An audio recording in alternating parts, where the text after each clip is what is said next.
যেই সরকার নামাজ প্রতিষ্ঠা করে না, যে সরকার ভালো কাজের আদেশ দেয় না, যে সরকার মানুষকে অন্যায় কাজ থেকে ফিরায় না, যাকাত আদায় করার অধিকার তার নাই।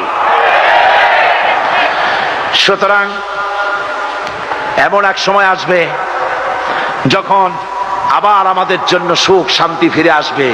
সেজন্য কোরআনের কাছে আসতে হবে। কার কাছে? এই কোরআন হলো সেই কোরআন।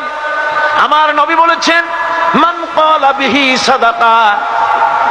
এই পল্টন ময়দানে উপস্থিত লক্ষ লক্ষ জনতার উদ্দেশ্যে রাসূলের হাদিস শোনাই, প্রাণ খুলে কান খুলে শুনুন। আমার নবী বলেন, কোরআন দিয়ে যারা কথা বলে ওরাই সত্য কথা বলে। সুবহানাল্লাহ।